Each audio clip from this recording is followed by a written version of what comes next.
Esistono montagne più o meno celebri, rese tali a seconda delle caratteristiche o delle storie che l'essere umano ha vissuto su di esse. Una di queste caratteristiche è senza dubbio l'altitudine, come quella dell'Everest, la montagna più alta del mondo, caratteristica che porta a conoscenza popolare e riconoscimento. Tutti conoscono l'Everest, tutti parlano dell'Everest, ma ci sono altre montagne, o meglio ancora, altri lati di montagne dove si sono giocate le partite più dure e forse le più importanti, drammatiche quanto iconiche, versanti che nella storia vengono ricordati spesso come i celebri problemi irrisolti. Negli anni 30 sulle Alpi furono le tre grandi pareti nord, Eiger, Cervino, Gran Joras. In Himalaya, dove risiedono le montagne più alte della Terra, molti versanti salivano alla cronaca come tali. Uno fu sicuramente la parete sud del Lodz, probabilmente il più celebre tra i problemi irrisolti, dove tentarono e fallirono e caddero i migliori, dove avvennero scalate iconiche ma ancora oggi discusse. Un altro fu sicuramente la parete sud del primo 8000 a essere scalato nella storia, dove molti tentarono, dove i migliori caddero e dove altri crearono un conto aperto, non tanto con la montagna, ma attraverso la montagna, soprattutto con se stessi. Questa è la storia di Christophe Lafaille e della parete sud dell'Annapurna.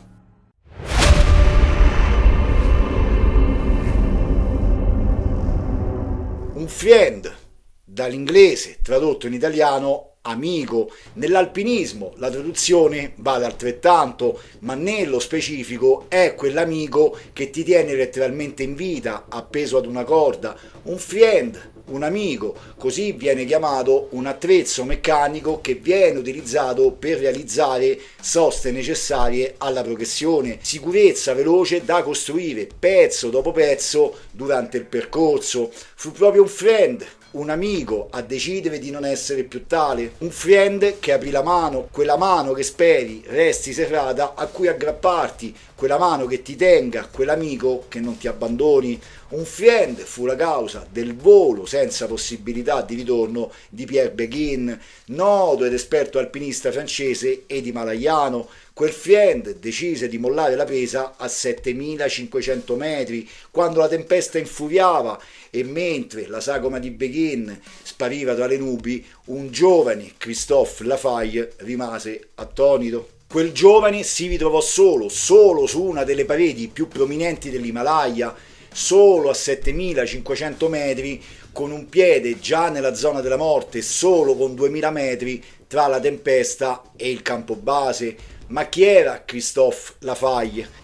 Nacque il 31 marzo del 1965 a Gap, tra le Alte Alpi. Nacque tra le montagne, ai piedi di quelle grandi montagne dove risultò naturale per il giovanissimo Christophe salire già in tenera età. Le prime importanti esperienze in Falesia, ed ecco che nel 1989 realizza il primo dei suoi innumerevoli exploit, un 7C+, in frisolo su Le Privilèges du Serpent. Non ho un'ottima radonanza dell'italiano, figuriamoci del francese. Dalle Falesie al Monte Bianco il passo fu breve, nuove vie e ripetizioni in solitaria e invernali furono il biglietto da visita dell'alpinista francese, che ben presto si rivelò come una delle maggiori promesse dell'ultimo decennio del secolo scorso. Solitarie e invernali come sulla Bonatti-Ghigo, sulla est del Grand Capucin, una delle grandi vie di Walter Bonatti, solitarie come sul Grand Pilier d'Angle, realizzando qui una primissima. Alpinismo tecnico, intimo, esplorativo e ripetitivo, ma aumentando le difficoltà, e con al centro la solitudine, la celebre lotta con l'Alpe, la sfida con se stessi per conoscere i propri limiti e raggiungere una crescita personale. Un confronto costruttivo quanto audace, nonché indubbiamente anche pericoloso. Un confronto che portò Christophe l'8 febbraio del 1992 sul Grand Capucin, dove siglò la prima solitaria e la prima invernale della via Directe des Capucins, o come anni dopo nel 2001 sempre in solitaria, sempre in invernale sulla Guille du Dru, tracciando una via che porta ancora oggi il suo nome. E come naturale evoluzione arrivò nel mezzo l'Himalaya. Christophe incontrò e venne invitato da Pierre Béguin, altro storico alpinista francese dell'epoca. Obiettivo: parete sud dell'Annapurna, ancora inviolata. Ad un novizio degli 8000 probabilmente sarebbero tremate le gambe, ma non a Christophe, che partì alla volta dell'Himalaya per aprire una nuova via, esplorando fino in cima una parete ancora sconosciuta e attraverso di essa esplorare se stessi, mettersi in gioco su un terreno nuovo. Sono montagne molto dure da scalare. È già difficile dire che hai conquistato la vetta. Un banco di prova dannatamente audace, un debutto sui grandi giganti che hanno osato in pochi. Perché se le difficoltà tecniche che un alpinista del suo calibro aveva già incontrato sul Monte Bianco possono essere le stesse sugli 8000, ecco che sulla catena himalayana entrano in gioco fattori che sui 4000 delle Alpi vanno tenuti ovviamente da conto, ma rispetto ad un 8000 marginalmente.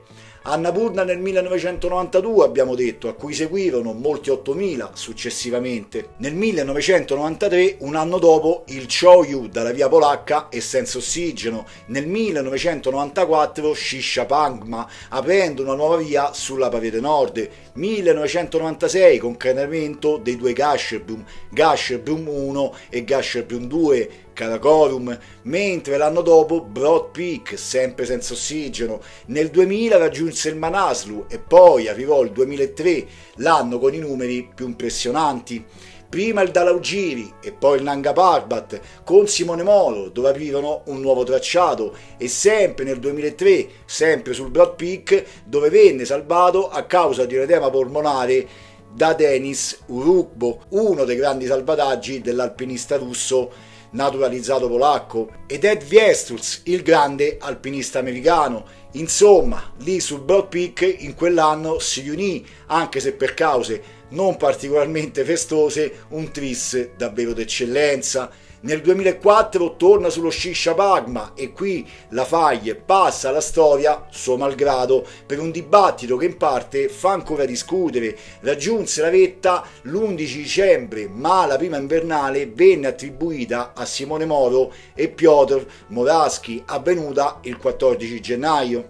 Vedo già apparire alcuni commenti sotto al video a riguardo. Motivo: la considerazione dell'inverno astronomico e non meteorologico, quindi quella valida al fine del riconoscimento come scalata invernale, che va ritenuta dal 21 dicembre al 21 marzo, insomma meno di un mese. Solitarie invernali, nuove vie, cercando di imporre anche un alpinismo più tecnico dal punto di vista della prestazione fisica, della velocità, quando tutto questo non veniva ancora concepito molto. La montagna è immensa. Scalarla in questo modo è magico. Siamo completamente liberi. Abbiamo solo una piccozza, ramponi e un piccolo zaino. Saliamo molto velocemente. È un'esperienza magica, ma al tempo stesso molto difficile e pericolosa. Non credo esista un solo scalatore che, utilizzando questa tecnica di ascesa leggera, direbbe «non mi spaventa». Però è veramente magico.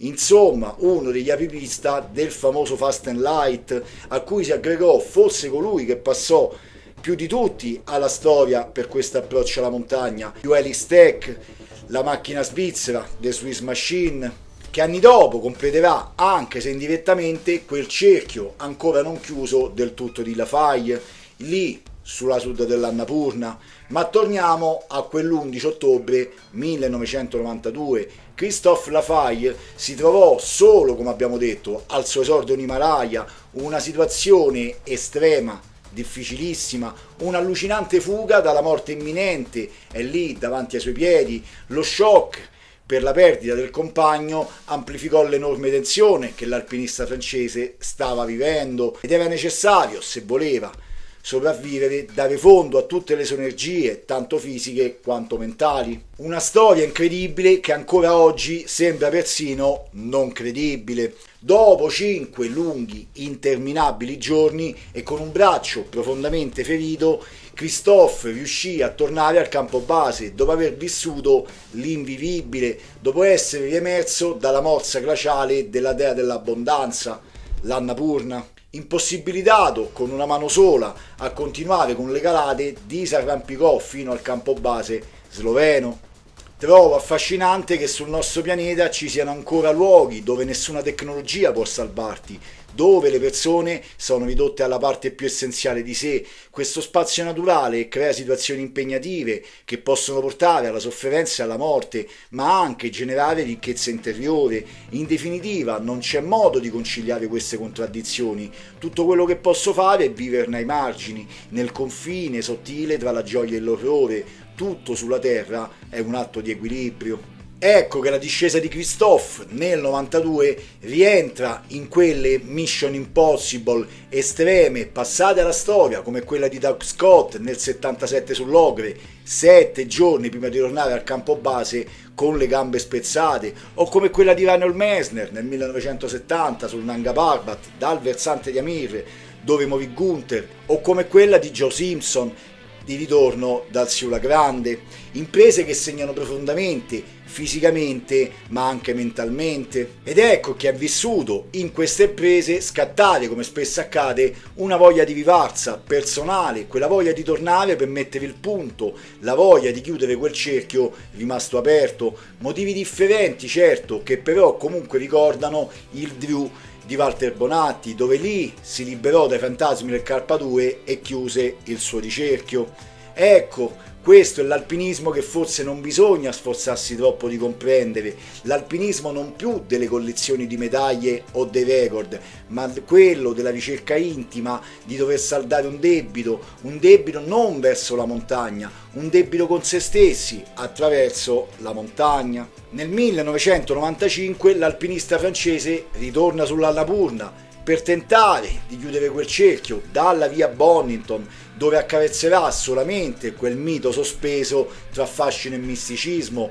la vetta. Arrivò a 300 metri dal traguardo, salvo poi dover rinunciare. Ci riprova nel 1998, tentando ancora lo stesso sperone, rinunciando anche questa volta, con una nuova tragedia, una valanga che spazza via campa 1 e porta con sé per sempre 4 Sherpa. Eccola lì la dea dell'abbondanza, l'Annapurna, 8091 metri, che prendendo spunto da una nota trilogia cinematografica realizzata su di una grandissima opera letteraria fantasy, sembra diventare uno stregone, prima grigio e poi bianco, bianco come i ghiacci che ricoprono la montagna, uno stregone che punta il bastone nel terreno e dall'alto dei suoi 8091 metri, guardando severo dal suo versante più difficile, grida all'alpinista francese: tu non puoi passare. Ma Christophe Lafaille non era un Balrog, una creatura confinata nelle viscere della terra, era un alpinista ormai abituato a toccare il cielo con un dito, un uomo di ghiaccio che camminava tra le nuvole, e quell'uomo sfidò ancora una volta quello stregone, ma da una via diversa, aggirandolo, una tra le vie più impegnative e difficili, con un avvicinamento interminabile che sopra i 7000 metri sviluppa 7,5 km di cresta che attraversa le 3 cime oltre gli 8000 del massiccio enorme dell'Annapurna.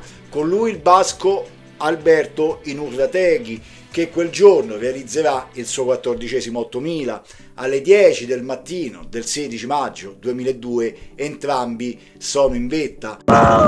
Erano i primi scalatori alpine style ad aver raggiunto la vetta dell'Annapurna, passando 4 giorni in parete a 8000 metri. Si erano avventurati su una delle vie più difficili e impegnative dell'Himalaya. Alpinista solitario, questa volta in compagnia, chiuse quel cerchio, forse non completamente con l'Annapurna, ma consapevole di aver dato tutto e di essere uno dei pochi nella storia ad aver affrontato e disubbidito al monito dello stregone.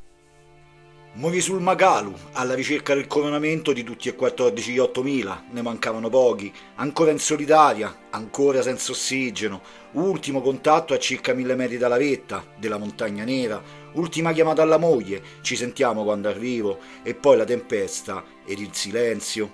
Anche se non ci sono prove che possano confermare o dimostrare il contrario, la comunità alpinistica in generale ritiene che quel giorno Christophe non raggiunse la vetta. In molti ancora si chiedono, o magari vogliono credere, che invece ci sia riuscito. Le montagne sono testimoni silenziosi, ma a volte parlano, magari lo faranno da molti anni. Quel che resta è che la Faglie, vetta o meno, aveva già dimostrato tutto ben prima delle medaglie e dei coronamenti, e vissuto soprattutto l'alpinismo che voleva vivere, quello intimo, solitario, by Fermins, un Renato Casarotto francese e moderno.